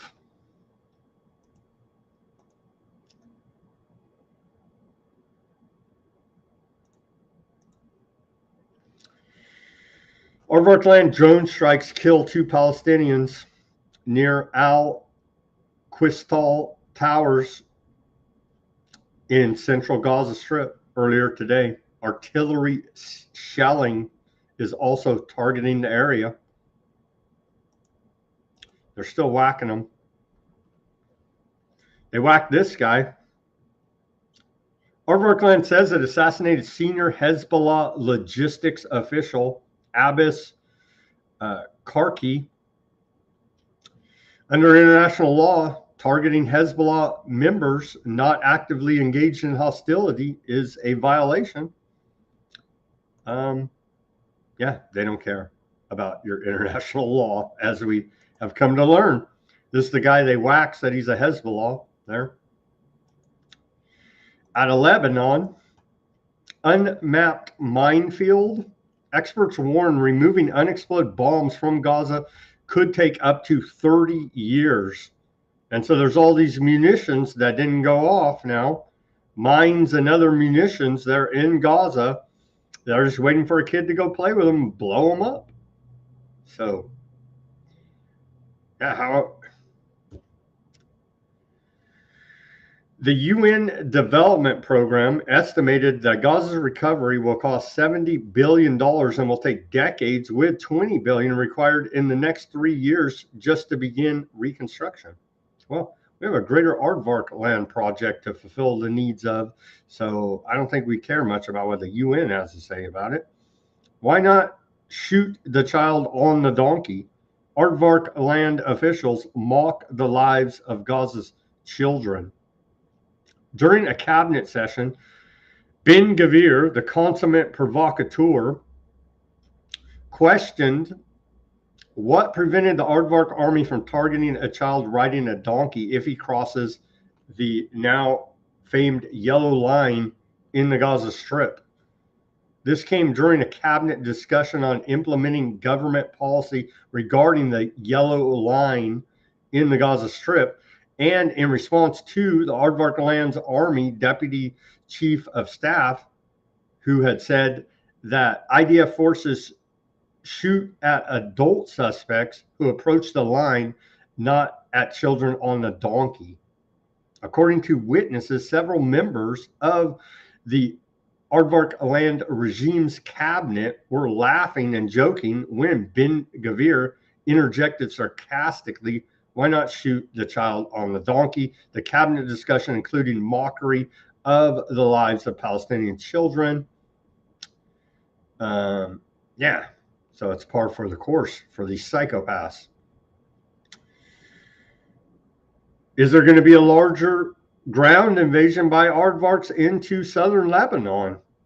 Well, it looks like that's where we're heading. Aardvark Land Army engagement in drills to simulate attack on Lebanon. According to the military, Aardvark Land's 91st Division, the Galilee Division, responsible for engagement in war on Lebanon, has completed the latest exercise since the beginning of the genocide in Gaza, aimed at enhancing operational readiness for military offensives along the border with Lebanon by the way of air, sea, and land. Aardvark Land has claimed these exercises are being conducted in order to prepare for a range of scenarios, and includes reserve troops mobilization and force buildup. The official statements come after increased attacks on the Lebanese territory, which include numerous southern Lebanese villages and the Bekaa Valley that have recently resulted in the killing of 6 Lebanese citizens and the injury of dozens of others. And here is from earlier today. Lebanese Ministry of Health reports that 2 people were killed and another 2 injured in an aardvark raid targeting a car in the town of Tol, southern Lebanon. Here's a short clip of said executions.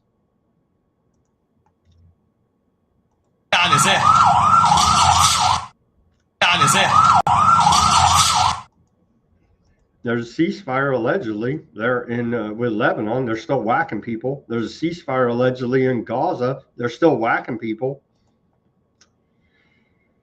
Here's Yashi Fleischer, who told Tommy Robinson that the Brits have a special place in hell for turning on the Aardvark people. He is now lecturing J.D. Vance on criticizing the Knesset's vote to annex the West Bank.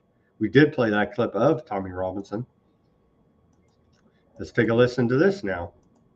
Vance calls Aardvark land vote to annex West Bank stupid. It's not stupid. It's a provocative action meant to elicit a response.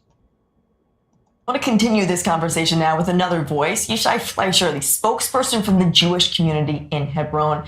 And Yishai, you heard from Mark Zell there. He said that this move was bad timing, but for proponents of Israeli sovereignty over the West Bank, is it worth offending U.S. officials and losing U.S. support by actually moving forward with a bill like this? Yeah, I was a little surprised at J.D. Vance's tone and his choice of words. I would have said to him, this was not meant to offend you. This was not meant to it's not in conversation with you. The Jewish people have yearned to be sovereign in Judea and Samaria for a long time. We had a very tough war now. We want to come out with some victories from this war. We want to see more control. We want to push back on jihadism. We want to be sovereign in our land because of our history, because of our rights under international law, which actually the previous Trump administration recognized. So we're moving forward with that, and our Knesset, which is our democratically elected body, our parliament, took a step. It was not timed to be in lockstep with the J.D. Vance visit. It had nothing to do with him. It had something to do with a will of a lot of people in Israel to be sovereign in Judea and Samaria, and it happened to be in his timing. And I was a little bit, I thought it was kind of strange that he would say that it was personally offensive and that he would say it was stupid. I don't think that was the good choice of wordage. I don't think that was good language to use when dealing with a large swath of the Israeli public, which actually does want to see sovereignty in Judea and Samaria. No. This idea that this might derail the peace deal, for God's sakes, what are we talking about here? We're talking about our enemies, Qatar and Turkey, having control in Gaza. That is not the victory that we were promised. We were promised no jihadism, not an Erdogan who just the other day said that he wants to see the destruction of Israel, not Qatar, who's a financier of Hamas. Like, can somebody out here say the emperor is not wearing any clothing? This is not a peace deal. This is jihadism, and even today it's been reported on I-24 in Hebrew that Hamas is probably going to stay in power. This is not victory. This is not a peace deal. He's right about that. There is no peace deal. It's kind of due to the fact that they're still whacking people. This is the big sticking point, you would think. A survey by Aardvark Lands Channel 12 reports that 52% of Aardvarks oppose Prime Minister Bibi candidacy in the upcoming elections, while 41% support him. For whatever that poll's worth, according to Aardvark Lands Channel 12 correspondent and Axios reporter Barak Ravid, Netanyahu is walking a fine line with President Trump. If he keeps going, he'll F up the Gaza deal. And if he Fs up the deal, Donald Trump will F him. More of this fake riff. I don't believe it. It's coming out of Axios. Running clear interference cover here now as they try to sort out what lie. Well, there's a bunch of dead Palestinians there. You've been stacking bodies for a week. It's a ceasefire, bro. You know what I mean? How do you sort this out? We'll just ignore it like it never even happened, I guess. Don't be a damn Hamas terrorist. U.S. envoys are flooding Aardvark land to keep Netanyahu from breaking the Gaza ceasefire, with Trump boasting he, quote, stopped the war and warning against annexation. Critics say Aardvark land now acts as a U.S. client state, while Bibi denies losing independence. And then here's the guy himself, America's shadow president, Bibi Netanyahu. He says they'll always say that. It doesn't matter. We are an independent country. Is America an independent country is the question. Here's Bibi in his language with English subtitles. הנשיא טראמפ אמר מוקדם יותר בראיון לטיים, ישראל לא תספח את הגדה המערבית, כי אני נתתי את מילתי למדינות ערב. והוא אמר לי, אם נעשה את זה, נאבד את התמיכה האמריקאית. האם האמריקאים מכתיבים עכשיו מדיניות לישראל? מה תגובתך? זה הרי תמיד תגידו, וזה לא משנה. אני מאוד מאוד מעריך את התמיכה של הנשיא טראמפ, גם במהלכי המלחמה, גם בהחלטה שלי להיכנס לעיר עזה, גם בגיוס שלו של העולם הערבי, כדי לחלץ להוציא את החטופים שלנו בלחץ צבאי שלנו, בלחץ מדיני שלו. והבאנו את 20 החטופים החיים, דבר שאף אחד לא האמין שיהיה. ועכשיו במאמץ שאנחנו עושים, בשיחה הערב עם מרקו רוביו, וקודם לכן עם סגן הנשיא ואנס, כדי לקדם את היעדים של פירוז עזה ופירוק החמאס מנשקו ועוד דברים חשובים לנו. אז זה מה שחשוב, אני חושב שמה שאתה רואה של שיתוף הפעולה בינינו, בין שותפים, זה, אני חושב, ברכה עצומה למדינת ישראל. אנחנו מדינה עצמאית. There you go, Denver. He says, here I thought Trump and Net were already F buddies. Well, they have to, every month or so now, they have to stage up these fake infighting between them and act like Trump's pushing back against Netanyahu because he's the good guy. Good cop, bad cop. Got news for you. They're all bad. They're all bad. And with that, we're going to wrap up this Friday edition of Weaponized News as we're in a new space race with China. We're in a trade war with China. We're in a proxy war with Russia, this close to a direct war. We're now in a drug war, looking to go ahead into Venezuela, potentially Colombia, Ecuador, and other South American countries. It's not looking good, man. It's not looking good. But hey, at least we have the new alternative media to be propagandists for the Pentagon, all the time wrapping themselves in the American flag, claiming to be patriots. So at least we have that. Let me go to the channels here quickly. Over to Odysee. Where we at on the Odysee? Quite a chat there. Gurr says, I reckon food banks are used as a self-fulfilling prophecy. Free food, anyone? NGOs started the crap here in Ireland a few years ago. Loads of foreign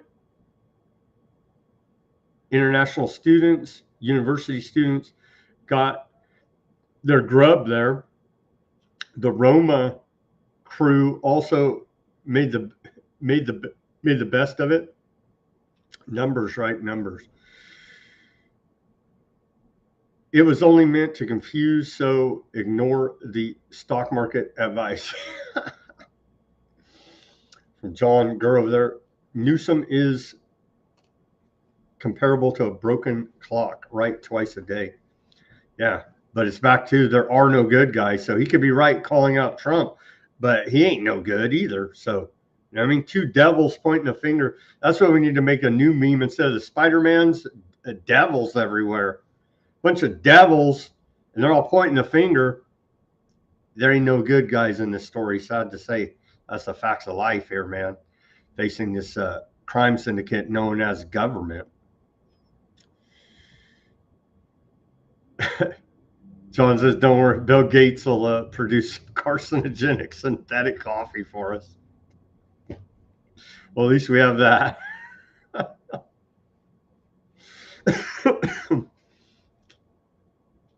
John says, Trump is a grifter. The question is, how much does he want at nearly 80 years old? Well, I believe he's probably done some type of deal with the devil, so he's committed to the end, or his secret society, however it may be. You know what I mean? I don't literally, well, maybe they did. I don't know. They do some crazy ass rituals conjuring up spirits. Maybe he did talk directly with the devil. I don't know. But I'm just saying, he's committed. Just put it that way. Right? He's not reforming. He's not finding Jesus. He's committed to evil, you see.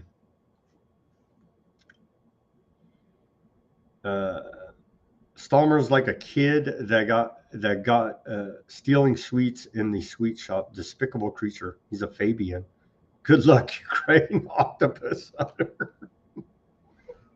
These guys, they got some good comments over there. Quite a few comments on the Odysee today. I think we are genetically inclined. There's a conversation there in the chat amongst the viewers. Appreciate it, guys. Gurr, Fat Bob, and John over there on the Odysee. The Bitchute. Thank you for tuning in on the Bitchute. And Bitchute, I didn't even realize that we're monetized on Bitchute. I made like 18 cents last week through advertising on Bitchute. You got to get a lot of views in the monetization game from any tech platform, but I do appreciate it on the Bitchute. They don't make you jump through a million hoops like old YouTube does. But it's funny, Bitchute, we have like 500 some odd subscribers, but we get the most views. Go figure how that works as compared to X, Facebook, YouTube, the big tech platforms. We have more followers and subscribers there, but less viewers. Bitchute, less subscribers and more viewers. So somebody's lying here, right? I think we know who. Google. Thank you guys for tuning in on the Bitchute. Appreciate it over there. We need to get like, I don't know, 1 million views to make any money on monetization through advertising through any platform, honestly. But thank you for tuning in, and we keep on growing over there. And so we do appreciate it.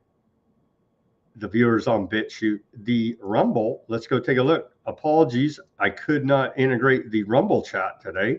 Again, I don't know what is going on, but at least we were able to live stream it, I do believe, on the Rumble. Hopefully I have nothing to do with it, honestly. It's between Rumble and Restream about the integration of chat on these platforms. I know there's other things I could do, but I don't really, because we already have enough freaking bugs. I could do this whole other thing with OBS, but I don't want to do it because that has a bunch of bugs. Anyhow, I may have to integrate all the chats. I've been thinking about it. We'll see how it sorts out, but I'm just very leery of all these bugs. Anyhow, over to the Rumble chat. Denver, Chloe. What does Denver say? And Zelensky is an actor. He's not an actor. He just played one on TV in Ukraine, playing the president of Ukraine before he became the actual president of Ukraine. Now he just plays a dictator on TV, as they've had no elections for like 1.5 years now, all while screaming, "We're the greatest democracy in Europe." You know what I mean? That's how it goes. But Zelensky and Trump too. Trump's a literal actor, right? He had his reality TV show, The Apprentice, for like 10 years. He's in the WWF, not fake wrestling, Hall of Fame. So Trump's an actor as well. All of these characters are freaking literally actors. But people want to think they're my hero. They care about me. They don't give a damn about you. They're predators looking about how to exploit you until they can freaking terminate you. I know our audience knows this, but man, I start thinking about people I know and the politics, and they just refuse. I'm like, no, it's all fake. They're actors. They're exploiting us. We should probably, organize against this. And it's like, nope, MAGA, Maha, we love the government. And I'm just like, oh, just some of my own personal struggles over here. I got to sign off this broadcast. Thank you, everyone, for tuning in on the Rumble. Thank you for tuning in and commenting in the chat there. It is quite lively for a Friday. Appreciate you guys spending your Friday evening watching Weaponized News. Over to the YouTube. And we did have quite a lively chat over there. We were informed by Bindi that indeed you can get California grown coffee. And so that's something to look into as we're facing potential. Well, we'll just steal all of Colombia's coffee, I guess, will be the solution here. But they'll still jack up the prices on us. Don't even worry about that. Thank you guys for tuning in on the YouTube, the Kick, Twitch, Facebook, and X. And with that, as always, everybody do your own research, peace, love, and freedom. Speak out and take action. Have a great rest of your Friday evening. And we'll be back here on Monday for more Weapon.